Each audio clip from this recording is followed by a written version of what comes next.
Hello दोस्तों, welcome to my YouTube channel Maa associate. दोस्तों, आज की वीडियो में हम बताएंगे इनकम टैक्स में इन 7 कैश ट्रांजैक्शनों से बचे। इसमें वीडियो में हम बताएंगे कि 7 ट्रांजैक्शन ऐसी हैं कैश के रूप में जिसको आपको नहीं करना है। अगर आप ऐसा करते हैं तो इनकम टैक्स की तरफ से आपको नोटिस भी आ सकता है या नोटिस आएगा ही, ये बहुत ही श्योर है। तो आप इन ट्रांजैक्शनों से बचे। इस वीडियो में हम आपको बताएंगे कि ये 7 ट्रांजैक्शन कौन कौन सी हैं। वीडियो में आगे बढ़ने से पहले अगर आप चैनल पर पहली बार आए हैं तो चैनल को सब्सक्राइब और शेयर वीडियो को जरूर करें ताकि ये जानकारी आपके यार दोस्तों को सभी को प्राप्त हो जाए और वो इनकम टैक्स के नोटिस से भी बच जाए। सबसे पहले 2000 से ज़्यादा कैश डोनेशन की सेक्शन 80G में डिडक्शन क्लेम नहीं की जा सकती। दोस्तों, अगर आप 2000 से ज़्यादा कैश डोनेट कर रहे हो तो आपको डोनेट नहीं करना है, आपको चेक के माध्यम से या बैंक के माध्यम से देना है। अगर आप इससे ज़्यादा डोनेशन करते हो 2000 से ज़्यादा तो आपको इनकम टैक्स की जो रिटर्न है उसमें आप जो डिडक्शन लेते थे 80G के अंतर्गत आपको वो प्राप्त नहीं होगी, क्योंकि आपने कैश में जो डोनेशन किया है। तो आपको 2000 से ज़्यादा अगर डोनेशन कर रहे हैं तो आपको बैंक में ये करना है, NEFT RTGS कैश नहीं देना है। दूसरे नंबर पर आता है दोस्तों, मेडिक्लेम इंश्योरेंस प्रीमियम का कैश में पेमेंट करते हैं तो इनकी डिडक्शन सेक्शन 80D में क्लेम नहीं की जा सकती। अभी हम बताएंगे आपको। अगर आपने कोई मेडिक्लेम इंश्योरेंस ले रखा है और उसको अगर आप कैश में पेमेंट करते हैं तो आपको सेक्शन 80D में इसके जो डिडक्शन है वो क्लेम नहीं कर सकते हैं इनकम टैक्स रिटर्न फाइल करते समय। तो आपको मेडिक्लेम और इंश्योरेंस का जो प्रीमियम है वो आपको ऑनलाइन ही पे करना बहुत ही ज़रूरी है, बहुत ही अच्छा है, ताकि आप उसको 80D में क्लेम कर सकते हो। तो आपको कैश में पेमेंट नहीं करनी है।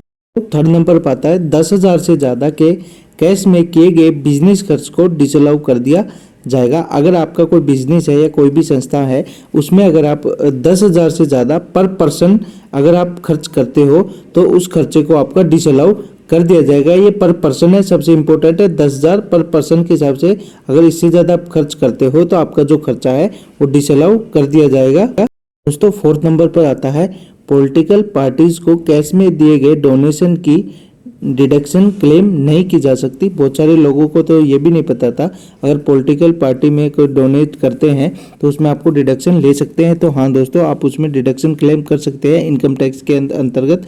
अगर ITR फाइल करो तो उसमें आप डिडक्शन ले सकते हैं, लेकिन उसमें भी अगर आप कैश की पेमेंट कर रहे हो तो उस केस में आपको कोई भी डिडक्शन प्राप्त नहीं होगा। तो अगर आप पॉलिटिकल पार्टी को सपोर्ट करते हैं और आप पेमेंट कर रहे हैं तो उसको कैश के रूप में पेमेंट ना करें, डायरेक्ट उनके अकाउंट में ट्रांसफर करें, जिससे कि आपको जो है डिडक्शन ले सकते हैं। दोस्तों, 20,000 से ज़्यादा कैश में लोन लेने पर पेनल्टी के प्रावधान लागू होंगे, जो कि सेक्शन 269 SS में होंगे। अगर आप 20,000 से ज़्यादा का लोन लेते हैं और वो भी कैश में लोन लेते हैं, कैश में लोन आजकल कहीं मिलता नहीं, फिर भी अगर आप लेते हैं तो वो पेनल्टी के सेक्शन में लागू हो जाएगा 269 SS के रूप में। तो अगर आप 20,000 से ज़्यादा का लोन पेमेंट कैश में करते हैं तो पेनल्टी प्रावधान लागू हो जाता है, जो कि सेक्शन 269T के अंतर्गत आता है। अगर आपने 20,000 से ज़्यादा का लोन ले रखा है और उसको पेमेंट आप कैश के रूप में करते हैं या आपको जो पर किस्त EMI होती है वो 20,000 से ज़्यादा है और उसको आप कैश के रूप में पेमेंट कर रहे हैं तो ये आपके लिए चार्जेबल हो जाएगा, पेनल्टी लागू शुरू हो जाएगी। तो अब इसको आपको बिल्कुल नहीं करना। आपको पेमेंट जो करनी है वो बैंक के तहत ही करनी है। आप अपनी चेक NEFT किसी के माध्यम से भी कर सकते हैं। 7th और सबसे लास्ट आता है 2 लाख से ज़्यादा किसी एक ट्रांजैक्शन में प्राप्त करने पर पेनल्टी प्रावधान लागू। अगर आप 2 लाख से ज़्यादा किसी के साथ कैश की ट्रांजैक्शन करते हैं तो उसमें आपको पेनल्टी या नोटिस आने के चांसेस 100% हो जाते हैं, जो कि सेक्शन 269 ST के तहत आते हैं। तो आपको ऐसी भी ट्रांजैक्शन नहीं करनी है। सबसे इम्पोर्टेंट यही है कि आपको फालतू की कोई भी ट्रांजैक्शन नहीं करनी है, अपने लिमिटेड ट्रांजैक्शन करनी है, जो कि आपके लिए बहुत ही ज़रूरी है। वही आपको ट्रांजैक्शन करनी है। ऐसे पैसे को नहीं घुमाना है जो पैसा आपका है भी नहीं, फिर भी आप ट्रांजैक्शन कर रहे हो, जो कि बहुत ही गलत होता है।